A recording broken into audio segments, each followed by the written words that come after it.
윤설야담에 오신 여러분을 환영합니다. 오늘 하루도 윤설야담과 함께 행복하셨으면 좋겠습니다. 지금 구독과 좋아요 눌러주세요. 그럼 오늘의 야담 시작합니다. 옛날 옛적 한양 도성 북악산 자락에 자리한 큰 기와집이 있었습니다. 그 집은 바로 조선의 삼정승 중 하나인 이판서댁이었지요.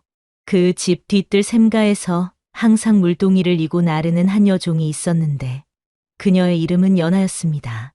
연하는 18 나이에 이판서댁에 팔려온 계집종이었습니다. 비록 천한 신분이었으나 그 얼굴은 하늘이 내린 듯 곱고 아름다웠지요. 눈빛은 밤하늘의 별처럼 맑고 영롱했으며 피부는 백옥처럼 흠없이 고왔습니다. 걸음걸이는 버들가지가 휘날리는 듯 우아했고 소리는 봄날 새벽녘에 울리는 꾀꼬리 소리처럼 청아했지요. 그러나 연하의 아름다움은 비단 그 외모뿐만이 아니었습니다. 그녀의 가장 큰 미덕은 마음씨가 고왔다는 것이었지요. 어린 종아이들이 실수를 하면 몰래 도와주고 병든 노비들에게는 약초를 다려 가져다 주었습니다. 또한 그를 몰래 배워 시를 읊을 줄도 알았지요. 연하는 비록 종의 신분이었으나 그 누구보다 고귀한 영혼을 지니고 있었습니다. 이판서 댁의 안주인인 정 부인은 연하의 얼굴이 너무 곱다는 이유로 그녀를 미워하였습니다. 정 부인은 늘 연하에게 힘든 일을 시키고 작은 실수에도 회초리를 들곤 했지요. 그러나 연하는 언제나 묵묵히 견디며 원망 한마디 없이 시키는 일을 해냈습니다. 아이고, 연하야, 너 오늘도 참 곱구나. 어쩌면 그리 고울 수가 있니? 나이 지긋한 어미 종인 금덕이 마님이 물동이를 이고 가는 연하를 보며 말했습니다. 금덕이 마님, 그런 말씀 마시옵소서. 제가 무슨 곱다는 말씀을. 연하는 부끄러운 듯 고개를 숙였습니다. 아이고, 내 얼굴이 곱다는 건 하늘이 아시고 땅이 아는 일이지. 다만 너무 곱다 보니 안주인 마마께서 시샘하시는 게 걱정이구나. 걱정 마시옵소서. 제 얼굴이 무슨 소용이 있겠습니까? 종의 몸으로 태어난 것이 팔자인데 그저 분수에 맞게 살아갈 뿐입니다. 그렇지만 너무 속상해하지 말거라. 세상 일은 어찌 될지 모르는 법이니. 금덕이 마님의 말이 채 끝나기도 전에 바깥마당에서 시끌벅적한 소리가 들려왔습니다. 연하와 금덕이 마님은 호기심에 살짝 담 너머를 엿보았지요. 이 대감님께서 드디어 오셨다. 어서 나리를 맞이하라. 이 판서가 큰 소리로 외치자 온 집안이 발칵 뒤집어졌습니다. 하인들은 부산이 움직이며 집안을 정돈했고 안주인은 서둘러 나와 손님을 맞이할 준비를 했지요. 총영감이 오신다는데 과연 어떤 분이실까? 금덕이 마님이 작은 목소리로 말했습니다. 총영감이라면 혹시 그 유명한 관상가 송영감님 말씀이신가요? 연하가 물었습니다. 그렇다네. 온 나라에서 가장 뛰어난 관상가라고 하더구나. 임금님의 얼굴도 보았다는 그때였습니다. 대문이 활짝 열리며 한 노인이 들어섰습니다. 허연 수염을 기른 그 노인의 모습은 범상치 않았습니다. 깊게 패인 주름 사이로 빛나는 두 눈은 사람의 마음속까지 꿰뚫어 보는 듯 했지요. 송영감, 드디어 오셨군요. 얼마나 기다렸는지 모릅니다. 이 판서는 크게 웃으며 손님을 맞이했습니다. 그의 얼굴에는 기대감이 가득했지요. 이 판서, 오랜만이오. 갑작스럽게 불러 미안하오. 아니옵니다. 제가 오래전부터 송영감님을 뵙고 싶었사옵니다. 오늘 드디어 뵙게 되어 영광이옵니다. 두 사람은 안채로 들어갔고 연하와 금덕이 마님은 각자의 일터로 돌아갔습니다. 연하는 우물가에서 물을 길어 올리고 있었습니다. 그때 누군가 연하의 뒤에 다가오는 기척이 들렸지요. 물 한 그릇 청할 수 있겠나? 돌아보니 바로 그 송영감이었습니다. 연하는 깜짝 놀라 허둥지둥 물 한 바가지를 떠서 올렸습니다. 여기 있사옵니다, 영감님. 송영감은 물을 받아 마시면서 연하의 얼굴을 유심히 바라보았습니다. 그의 눈빛이 날카로워지더니 갑자기 물을 뿜고 말았지요. 아이고, 괜찮으십니까? 연하가 걱정스레 물었습니다. 송영감은 대답하지 않고 연하의 얼굴을 뚫어지게 바라보았습니다. 그의 눈에는 놀라움과 경외심이 가득했지요.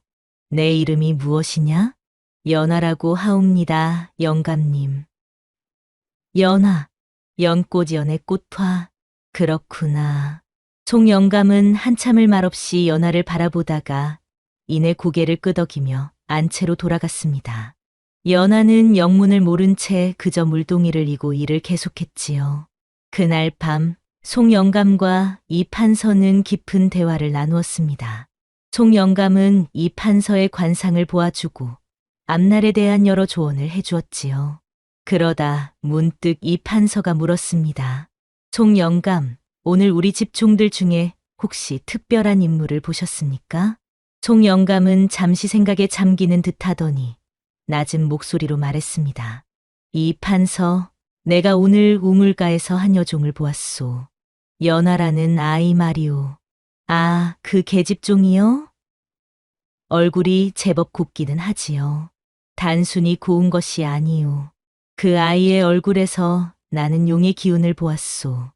용의 기운이라니요? 그렇소. 그 아이는 하늘의 기운을 받은 아이요.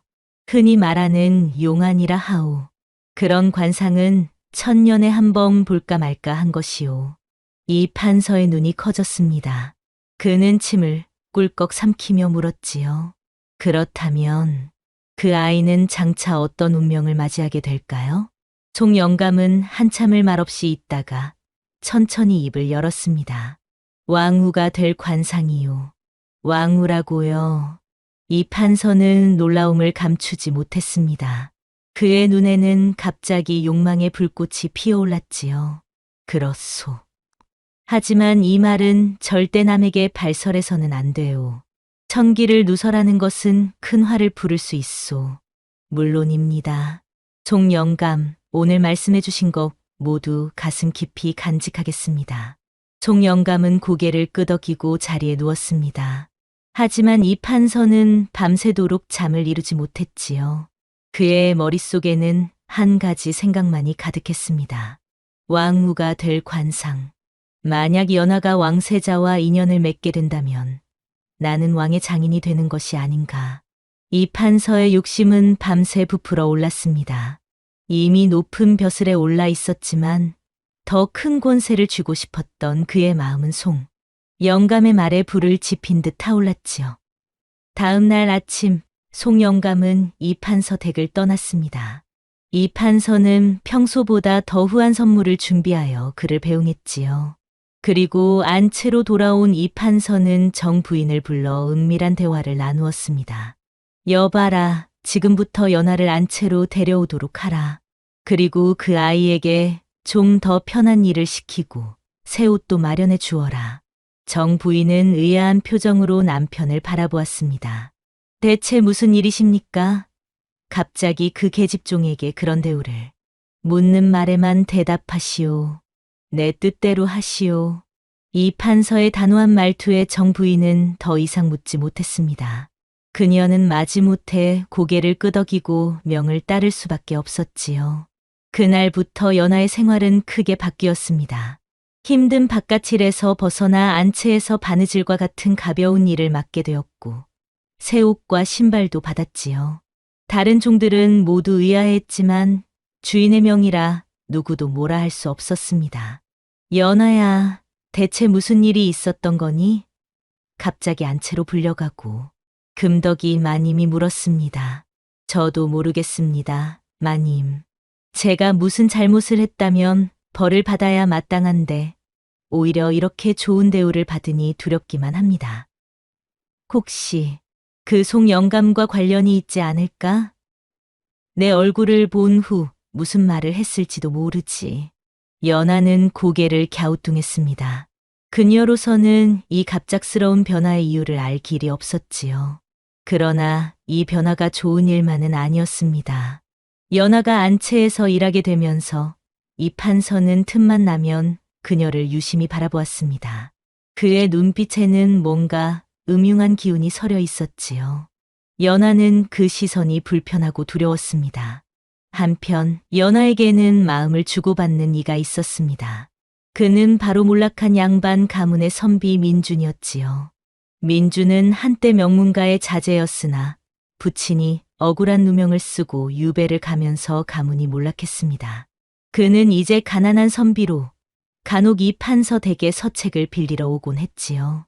연하와 민준은 우연히 담장 너머로 만나게 되었습니다.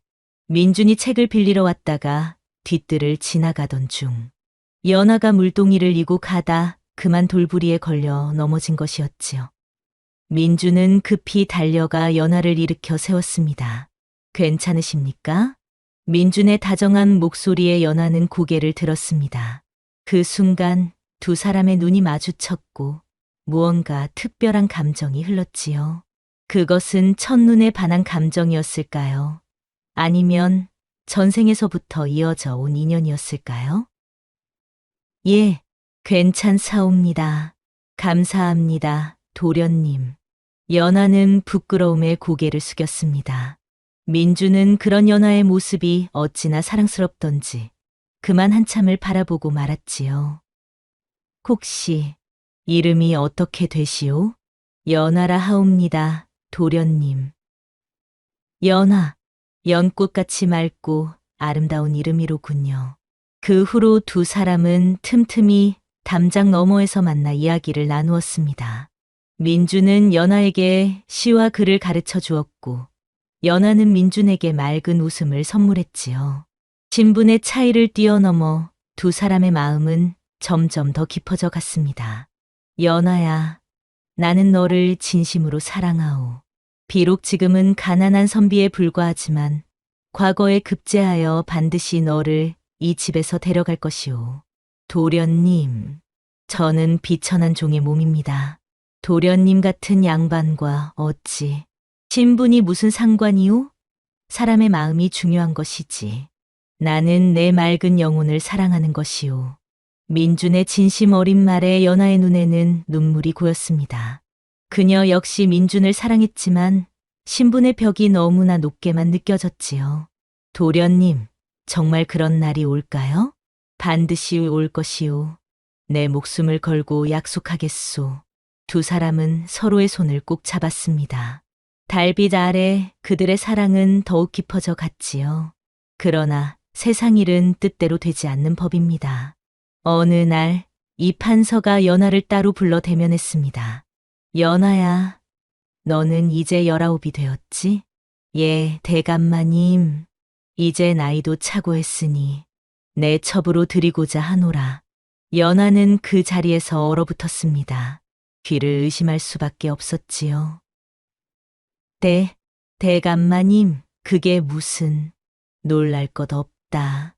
내 얼굴을 보니 마음에 드는구나. 이제부터 너는 내 사람이 되는 것이다. 이 판서의 말에 연하는 온몸이 떨려왔습니다. 그녀는 용기를 내어 말했지요. 죄송하옵니다, 대감마님. 하지만 저는 그럴 수 없사옵니다. 뭐라고? 이 판서의 얼굴이 순식간에 일그러졌습니다. 그는 연하의 팔을 거칠게 잡았지요. 감히 종의 신분으로 주인의 명을 거역하다니. 내가 미쳤느냐? 죄송하옵니다, 대감마님. 하지만 제 마음은 이미 다른 이에게. 다른 이라고? 누구냐? 감히 누구에게 마음을 주었느냐? 연하는 입술을 깨물었습니다. 그녀는 민준의 이름을 밝힐 수 없었지요. 그것은 민준에게 화가 미칠 것이 분명했기 때문입니다. 말해 보아라. 누구냐? 이 판서가 소리를 질렀지만 연하는 끝내 입을 열지 않았습니다. 그러자 이 판서는 연하의 뺨을 세차게 후려쳤지요. 이 천한 것이 내 말을 거역하다니. 연하는 뺨을 맞고도 눈물 한 방울 흘리지 않았습니다. 그녀의 눈에는 오히려 당당함이 빛났지요. 어서 내 방으로 오너라. 그러지 않으면 내 목숨이 위험할 것이다. 이 판서는 연하를 끌고 가려 했지만 연하는 끝내 버텼습니다. 그녀는 차라리 죽음을 택하겠다는 심정이었지요. 그렇다면 어쩔 수 없구나. 이 판서는 냉랭한 눈빛으로 연하를 보더니 하인들을 불러 그녀를 방에 가두라고 명령했습니다. 연하는 그렇게 작은 창고방에 갇히게 되었지요. 이 판서는 연하의 마음을 사로잡은 자가 누구인지 알아내기 위해 모든 수단을 동원했습니다. 그는 종들을 신문하고 연하의 일거수일투족을 조사했지요.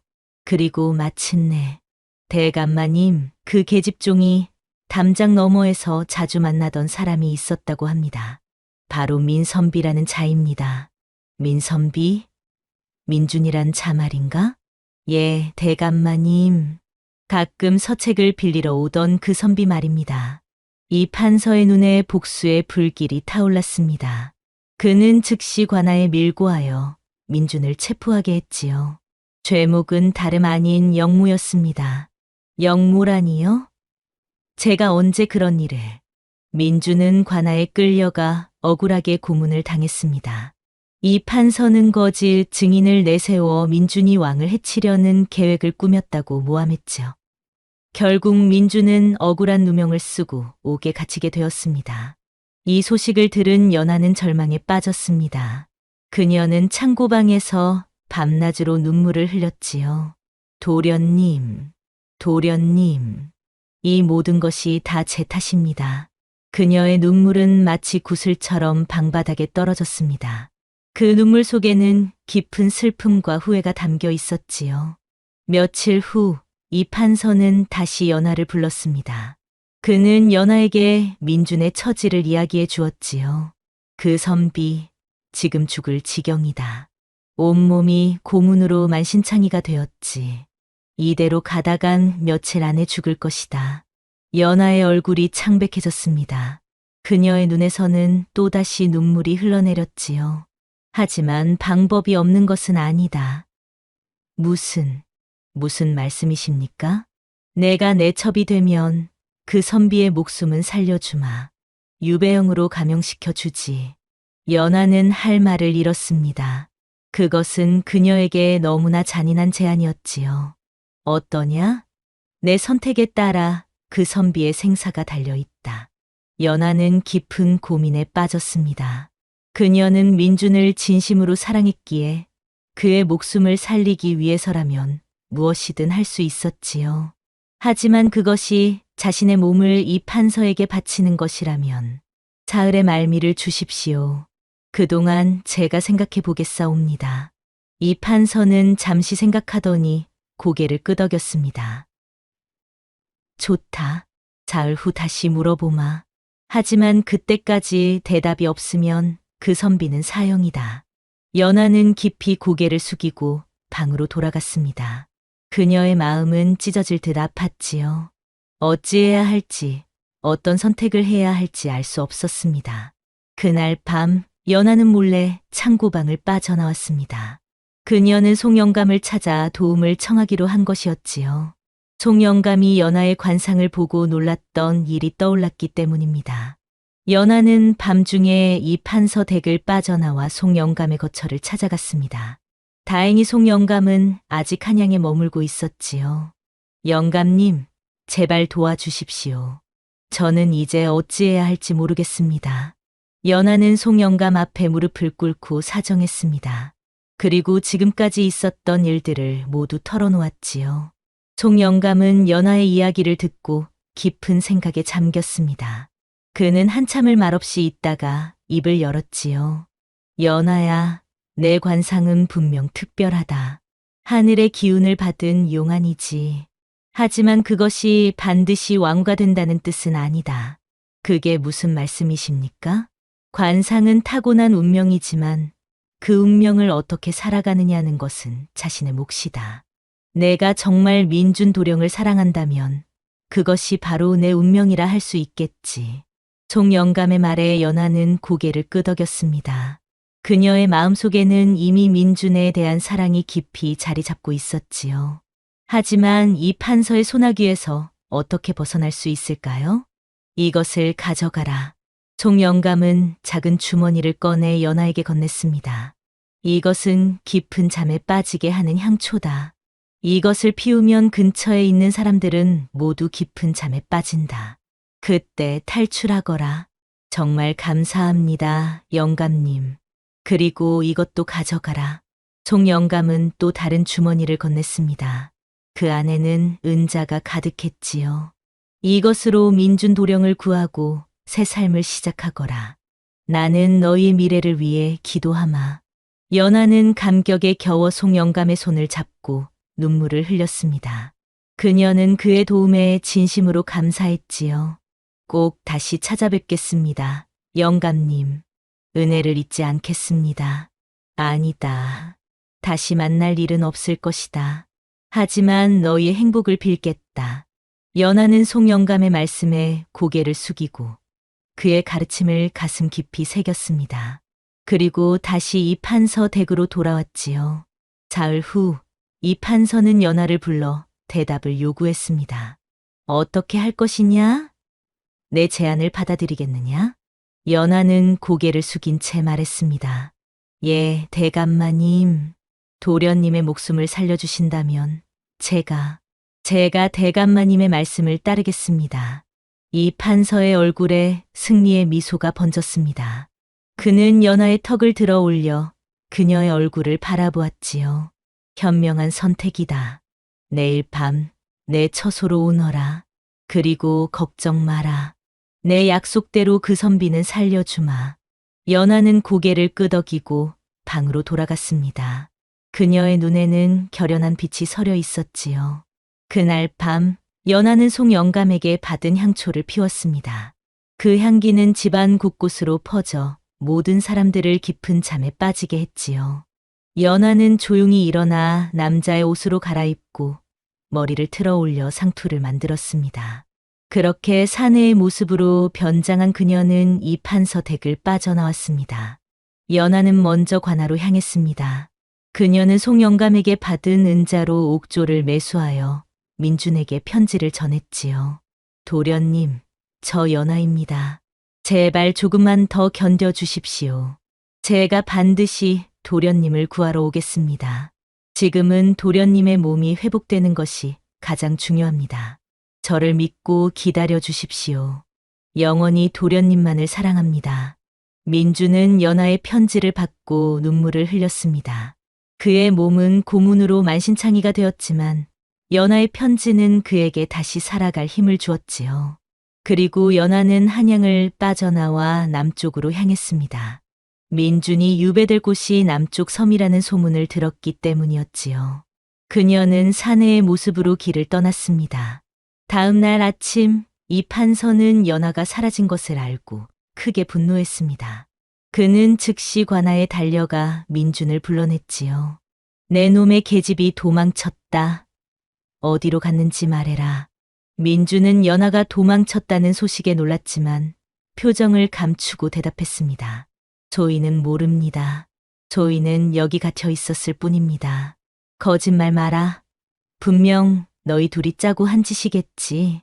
이 판서는 민준을 다시 고문하려 했지만 이미 죽음 직전까지 간 민준의 몸은 더 이상 고문을 견딜 수 없었습니다. 결국 이 판서는 민준을 즉시 남쪽 섬으로 유배 보내라고 명령했지요. 이 판서, 지금 당장 그 죄인을 섬으로 보내면 길에서 죽을 수도 있습니다. 조금 몸이 회복된 후에 내 명령이다. 당장 시행하라. 이 판서의 단호한 명령에 관리들은 어쩔 수 없이 민준을 배에 실어 남쪽으로 보냈습니다.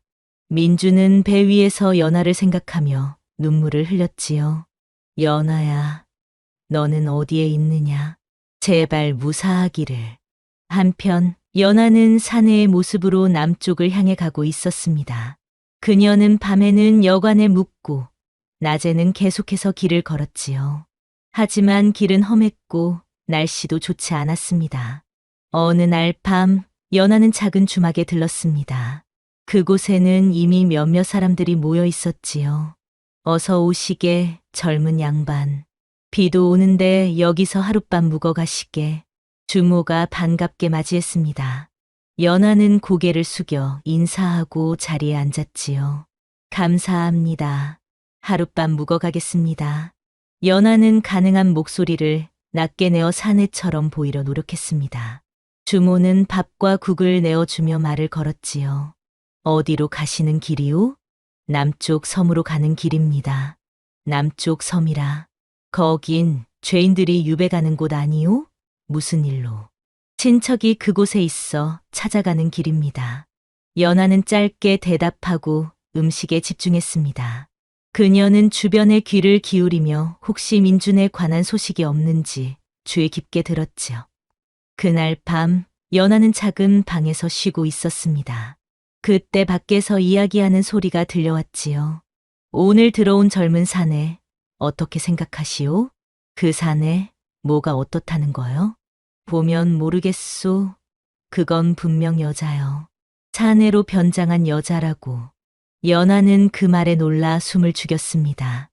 그녀의 정체가 탄로 난 것이었지요. 그래요? 어떻게 알았소? 내가 이런 일을 얼마나 오래 했다고 생각하시오? 걸음걸이며 말투며 모두 여자요. 게다가 꽤나 미인일게요. 그렇다면 오늘 밤에 그래요. 잠들면 데려가세. 강남에 있는 최 부자가 미인을 찾고 있다 했소. 좋은 값을 받을 수 있을게요. 연하는 공포에 떨었습니다. 그녀는 이곳이 인신매매단의 소굴임을 깨달았지요. 송 영감에게 받은 은자는 아직 많이 남아 있었고 이것이 그녀를 위험에 빠뜨린 것이었습니다. 이대로는 안 돼. 어떻게든 탈출해야 해. 연하는 주변을 살펴보았습니다. 창문은 너무 좁아 빠져나갈 수 없었고 문은 밖에서 잠겨 있었지요. 그녀는 재빨리 머리를 굴렸습니다. 그래, 향초. 연하는 송 영감에게 받은 향초를 꺼냈습니다. 그녀는 조심스럽게 향초를 피우고 담요로 연기가 문 밑으로 새어나가게 했지요. 얼마 지나지 않아 밖에서 이야기하던 소리가 멈추었습니다. 연하는 조심스럽게 문을 두드려 보았습니다. 아무 반응이 없었지요.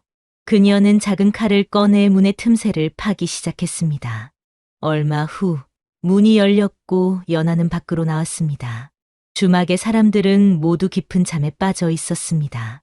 연하는 조용히 그들의 주머니를 뒤져 자신의 은자를 찾았고 게다가 그들이 모아둔 돈까지 가져갔지요. 그것은 그들의 악행에 대한 작은 복수였습니다.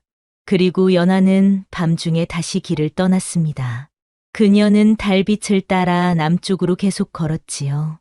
여러 날이 지나 연하는 마침내 바다에 도착했습니다. 그곳에서 그녀는 섬으로 가는 나룻배를 찾았지요. 저기요. 혹시 남쪽 섬으로 가는 배가 있을까요? 남쪽 섬? 거긴 죄인들이 유배 가는 곳인데 무슨 일로 가시려오? 친척을 만나러 갑니다. 그럼 내일 아침에 출발하는 배가 있소. 한 양을 내면 태워주겠소. 연하는 기쁜 마음으로 돈을 내고 배를 탈 준비를 했습니다. 그녀는 마침내 민준과 가까워지고 있다는 생각에 설렜지요.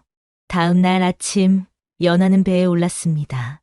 바다는 거칠었고 바람은 차가웠지만 그녀의 마음은 따뜻했습니다. 민준을 곧 만날 수 있다는 생각만으로도 행복했지요. 몇 시간 후 배는 섬에 도착했습니다. 연하는 서둘러 내려 주변을 둘러보았지요. 혹시 최근에 온 죄인 중에 민준이라는 분이 계신가요? 그녀는 마을 사람들에게 물었습니다. 한 노인이 고개를 끄덕였지요. 예, 며칠 전에 왔소. 하지만 많이 아프다고 하오.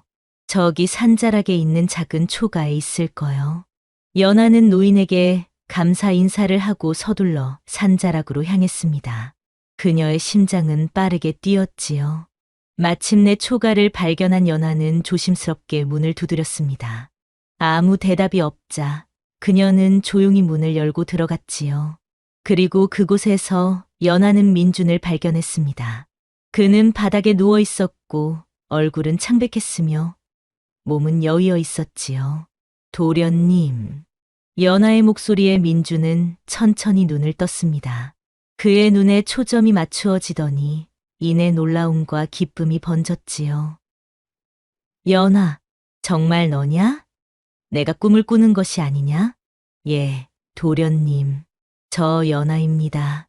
마침내 도련님을 찾았습니다. 연하는 민준에게 달려가 그를 껴안았습니다. 두 사람은 눈물을 흘리며 서로를 껴안았지요. 어떻게 여기까지. 긴 이야기입니다. 도련님. 지금은 도련님의 건강이 더 중요합니다. 제가 약을 구해올 테니 잠시만 기다려 주세요. 연하는 마을로 내려가 약을 구해왔습니다. 그녀는 민준에게 약을 먹이고 따뜻한 죽을 끓여 먹였지요. 그리고 밤새도록 그를 간호했습니다. 며칠이 지나자 민준의 건강이 조금씩 나아지기 시작했습니다. 그는 이제 앉을 수 있게 되었고 연하와 이야기를 나눌 수 있었지요. 연하야, 내가 없었다면 나는 이미 죽었을 거야. 정말 고맙다. 도련님을 위해서라면 무엇이든 하겠습니다. 도련님은 제 마음의 전부입니다. 두 사람은 서로를 바라보며 미소 지었습니다. 그들의 눈에는 깊은 사랑이 담겨 있었지요. 이제 어떻게 해야 할까? 이 판서가 분명 우리를 찾을 텐데. 걱정 마세요, 도련님. 우리는 이곳에서 새 삶을 시작할 수 있어요. 제가 돈을 가져왔으니 작은 농사라도 지으며 살 수 있을 거예요. 민주는 연하의 손을 꼭 잡았습니다. 그의 눈에는 결연한 빛이 서려 있었지요. 그래, 우리는 함께 이겨낼 수 있어. 신분이 어떻든 처지가 어떻든 우리의 사랑은 변하지 않을 테니까. 연하는 민준의 말에 고개를 끄덕였습니다. 그녀의 마음에는 이제 두려움이 아닌 희망이 자리 잡고 있었지요. 그러나 행복은 오래가지 않았습니다. 이 판서는 연하의 행방을 끈질기게 추적했고 마침내 그녀가 남쪽 섬으로 향했다는 정보를 얻었지요. 그는 즉시 수하들을 보내 연하를 찾도록 명령했습니다. 어느 날 연하는 마을에서 음식을 사고 있었습니다. 그때 그녀는 낯선 사내들이 마을 사람들에게 무언가를 묻는 것을 보았지요. 그들의 모습은 한양에서 온 것 같았습니다. 이 판서의 사람들이다. 연하는 재빨리 물건을 사들고 산으로 향했습니다. 그녀는 숨을 헐떡이며 초가에 도착했지요. 도련님, 이 판서의 사람들이 마을에 왔어요. 빨리 피해야 해요. 민주는 놀라서 일어났습니다. 그의 건강은 많이 나아졌지만 아직 완전히 회복되지는 않았지요. 어디로 가야 하지? 이 섬은 그리 크지 않아. 연하는 주변을 둘러보았습니다. 섬은 작았고 숨을 곳이 많지 않았지요. 그때 그녀의 눈에 산자락 깊숙한 곳이 들어왔습니다. 저기 산속으로 들어가요. 숲이 우거져 있으니 찾기 어려울 거예요. 두 사람은 서둘러 짐을 꾸려 산속으로 향했습니다. 그들은 깊은 숲속에 작은 움막을 짓고 몸을 숨겼지요. 그러나 이 판서의 수하들은 집요했습니다. 그들은 섬 곳곳을 뒤지며 연하와 민준을 찾아다녔지요. 점점 더 수색 범위를 넓혀가며 그들은 산자락까지 올라오기 시작했습니다. 어떡하죠, 도련님. 그들이 점점 가까이 오고 있어요. 연하는 두려움에 떨었습니다. 민주는 그녀의 손을 꼭 잡고 안심시켰지요. 괜찮아, 연하야. 내가 너를 지킬게. 하지만 두 사람의 상황은 점점 더 위태로워졌습니다. 식량은 떨어져 가고 숨을 곳은 제한되어 있었지요. 그들은 마치 쥐와 고양이의 숨바꼭질 같은 상황에 놓여 있었습니다. 그때 뜻밖의 인물이 나타났습니다. 바로 송영감이었지요. 그는 연하와 민준이 숨어있는 움막을 찾아왔습니다. 영감님. 연하는 놀라움을 감추지 못했습니다. 송영감은 조용히 미소 지었지요. 걱정 마라. 내가 도와주마. 어떻게 저희를 찾으셨습니까? 난 너의 운명을 보았다. 그리고 그 운명을 지키기 위해 왔다. 송영감은 두 사람에게 계획을 알려주었습니다. 그것은 이 판서를 함정에 빠뜨려 그의 죄를 밝히는 것이었지요.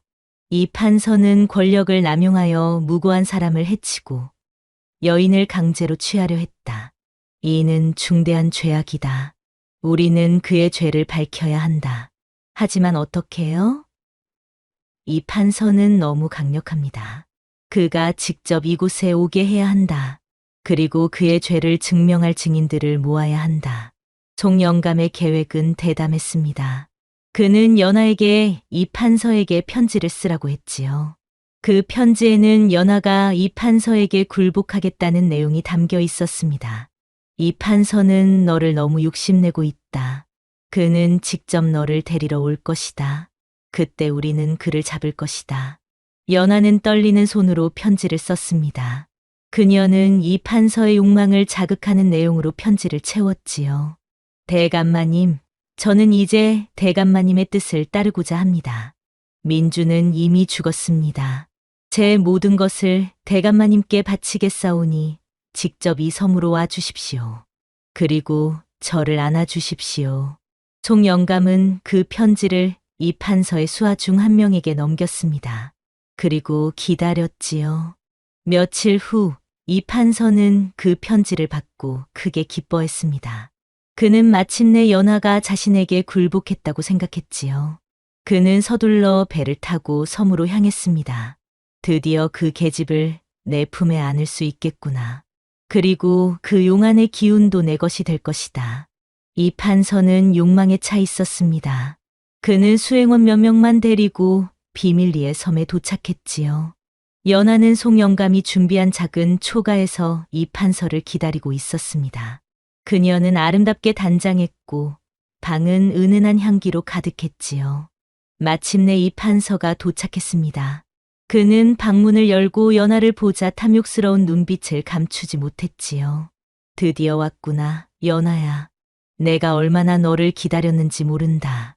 대감마님, 오래 기다리셨습니다. 연하는 고개를 숙이고 공손히 대답했습니다. 이 판서는 그녀에게 다가가 손을 뻗었지요. 이제 너는 내 여자다. 그 아름다운 용안도 내 것이다. 그가 연하를 안으려는 순간 밖에서 큰 소리가 들렸습니다. 이 판서, 나오시오. 당신은 체포되었소. 문이 벌컥 열리고 관군들이 들이닥쳤습니다. 그들의 선두에는 우의정이 서 있었지요. 이게 무슨 일이오? 이 판서는 놀라서 물러섰습니다. 그의 얼굴은 창백해졌지요. 이 판서, 당신은 권력을 남용하고 무고한 민간인을 해치고 여인을 강제로 취하려 한 죄로 체포되었소. 말도 안 되는 소리. 누가 그런 거짓말을. 그때 민준이 방으로 들어왔습니다. 그는 여전히 병색이 완연했지만 당당히 서 있었지요. 제가 증인입니다. 이 판서는 저에게 영모죄라는 누명을 씌우고 연하를 취하려 했습니다. 이어서 송영감도 나타났습니다. 그뿐만이 아니오. 이 판서는 연하의 용안을 탐하여 왕후의 자리를 노렸소. 이는 국본을 어지럽히는 큰 죄악이오.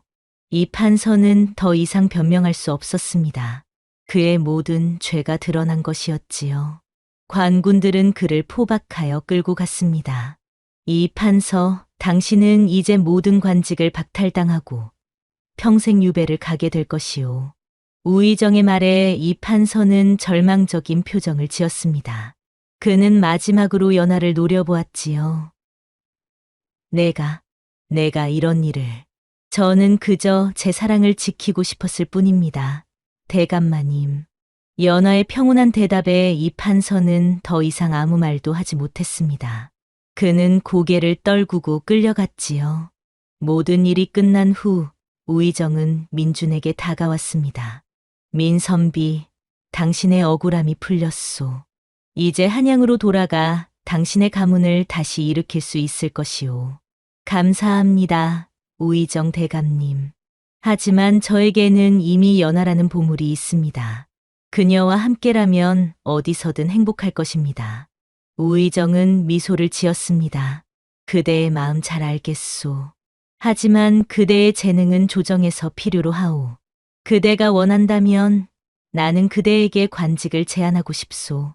민주는 놀라움을 감추지 못했습니다.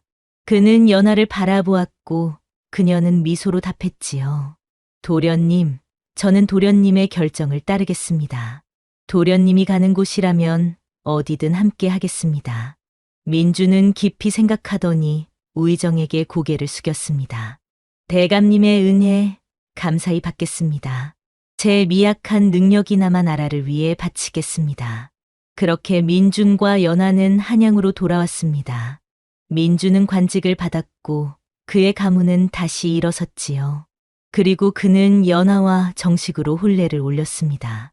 혼례 날 연아는 아름다운 신부의 모습으로 민준 앞에 섰습니다. 그녀의 얼굴은 그 어느 때보다 빛났지요. 연아야, 이제 우리는 영원히 함께할 수 있게 되었구나. 예, 도련님. 이제 저는 도련님의 아내로서 평생을 함께 하겠습니다. 두 사람은 서로를 바라보며 미소 지었습니다. 그들의 눈에는 깊은 사랑과 행복이 담겨 있었지요. 총영감도 혼례에 참석했습니다. 그는 연아에게 다가와 작은 목소리로 말했지요. 연아야, 너의 용안은 결국 왕후가 되지 않았구나. 영감님, 저에게는 이미 제 왕이 있습니다. 그것은 바로 민준 도련님이지요. 저는 그분의 곁에서 이미 왕후보다 더 행복합니다. 종영감은 미소 지었습니다. 그래, 내 말이 맞다. 운명은 스스로 개척하는 것. 너는 내 운명을 스스로 선택했고 그것이 바로 진정한 행복이란다. 연아는 송영감에게 깊이 고개를 숙였습니다. 영감님, 그동안의 은혜 평생 잊지 않겠습니다. 고맙다는 말은 필요 없다. 다만 내 행복을 빌어주마. 총영감은 그렇게 말하고 조용히 자리를 떠났습니다. 그는 다시 세상을 떠돌며 운명을 보는 관상가로 돌아갔지요. 세월이 흘러 민주는 점점 더 높은 벼슬에 올랐습니다. 그는 정직하고 현명한 관리로 백성들의 신뢰를 얻었지요. 그리고 그 모든 과정에서 연아는 그의 곁을 지켰습니다. 연아는 비록 왕후는 되지 않았지만 민준의 아내로서 그 누구보다 귀하고 행복한 삶을 살았습니다.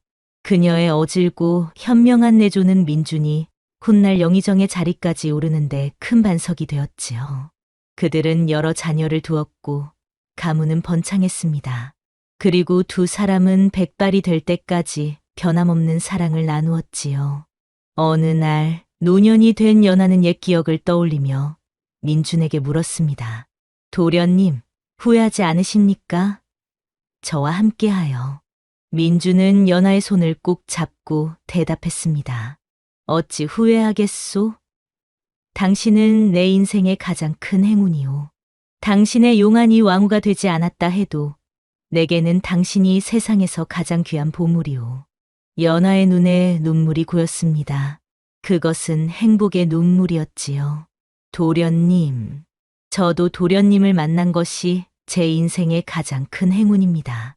두 사람은 노을이 지는 마당에 앉아 서로의 손을 꼭 잡은 제 석양을 바라보았습니다. 그들의 사랑은 세월이 흘러도 변하지 않았고 오히려 더 깊어졌지요. 연아의 관상에 담긴 용의 눈물은 결국 왕후의 자리로 이어지지 않았습니다.